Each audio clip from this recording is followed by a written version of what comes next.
এটা হচ্ছে আপনার বাবার তদবিরের কারণে নিয়োগ বন্ধ করে দেওয়ায় পঞ্চগড়ের জেলা জজ আর চিফ জুডিশিয়াল ম্যাজিস্ট্রেটকে মিনিস্ট্রিতে অ্যাটাচড করা হয়েছে। ভাই শোনেন একটা কথা বলি, এই যে এটার চেয়ে বড় প্রোপাগান্ডা, এবং আপনি শোনেন জাস্ট একটা এক্সাম্পল, পুরো পঞ্চগড় জেলার যত মানুষ আছে তাদেরকে জিজ্ঞাসা করবেন, পুরো পঞ্চগড় জেলার বৈষম্য বিরোধী ছাত্র আন্দোলন আছে তাদেরকে জিজ্ঞাসা করবেন, পুরো পঞ্চগড় জেলার বৈষম্য বিরোধী ছাত্র আন্দোলন পুরো জেলা কোর্ট থেকে শুরু করে এভরিথিং ব্লক করে রাখছিল শুধু একটা কারণে, এই জেলা জজ এবং চিফ জুডিশিয়াল ম্যাজিস্ট্রেট তারা তাদের জায়গা থেকে একটা নিয়োগ প্রক্রিয়ার পরীক্ষার আগেই তারা বিভিন্ন জায়গায় ম্যান সেট করে রাখছিল, এবং ওইখানে যারা পরীক্ষার্থী ছিল তাদের প্রতিবাদের মুখে পড়ে তারা পরীক্ষাটা পর্যন্ত বন্ধ করে দিতে বাধ্য হয়। এবং সবচেয়ে মজার বিষয় হচ্ছে, একটু অ্যাড করি ভাই, সবচেয়ে মজার বিষয় হচ্ছে ওইখানে অ্যাপ্লাই করেছিল মনে করেন 2000 স্টুডেন্ট, তারা তাদের মতো করে বিভিন্ন এক্সকিউজ দিয়ে প্রায় অর্ধেক স্টুডেন্টকে পরীক্ষা দিতেই দেয় না, বাকিদেরকে দিয়েছিল। এবং এরপর এটা পর্যন্ত রেফারেন্স ওই স্টুডেন্টদের পরীক্ষার্থীদের কাছে চলে গিয়েছিল, বিভিন্ন পলিটিক্যাল দল তাদের জায়গা থেকে লিস্ট পাঠিয়েছিল। এবং এই চিফ জুডিশিয়াল ম্যাজিস্ট্রেট এবং জেলা জজ যিনি রয়েছেন তারা বিগত সময়ে আওয়ামী লীগের সময়ে তারা ওই সময় যে আইন এবং বিচার মন্ত্রণালয়ের যিনি মন্ত্রী ছিলেন তার লিস্ট দেখে দেখে পঞ্চগড়ে নিয়োগ দিয়েছে। এই অভিযোগগুলো এক করে পুরো পঞ্চগড় জেলার ওই পরীক্ষা যারা পরীক্ষার্থী তারা রাজপথে নেমেছিল, মানুষ নেমেছিল, বৈষম্যবিরোধী ছাত্র আন্দোলন নেমেছিল।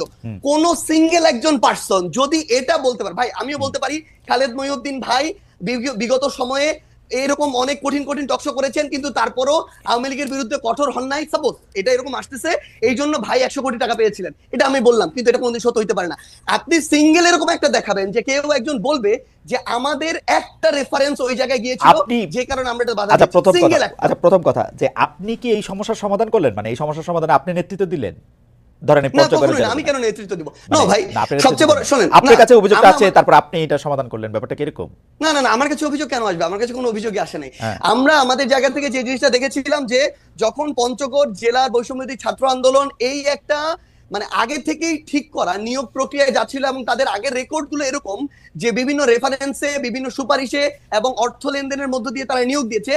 পুরো বৈষম্য বিরোধী ছাত্র আন্দোলন শুধু না, পুরো পঞ্চগড় জেলা জজ কোর্ট জানে, যত অ্যাডভোকেট আছে সবাই জানে যে তারা এগুলোর সাথে জড়িত। ভাই শেষ করি তো, তখন যখন তারা এই আন্দোলনে নামে সেই জায়গার জেলা প্রশাসক থেকে শুরু করে জেলা পুলিশ সুপার এবং অন্যান্য যারা, ইভেন আইন এবং বিচার মন্ত্রণালয়ের যারা যিনি দায়িত্বে রয়েছেন সচিব হিসেবে বা অন্যান্য হিসেবে, তারা তাদের জায়গা থেকে এই বিষয়টি শুধু আমাকে বলেছিল যে এইটুকু যেন দেখা যায় যে স্টুডেন্টরা যেন ওখানে ভাঙচুর না করে বিচারিক প্রাঙ্গণে। সেই জায়গাটিতে আমরা আমাদের জায়গা থেকে বৈষম্যবিরোধী ছাত্র আন্দোলনকে বলেছিলাম তারা তাদের যৌক্তিক আন্দোলন চালিয়ে থাক, কিন্তু তারা যেন কোনো ভাঙচুর প্রক্রিয়া না যায়, এইটুকু।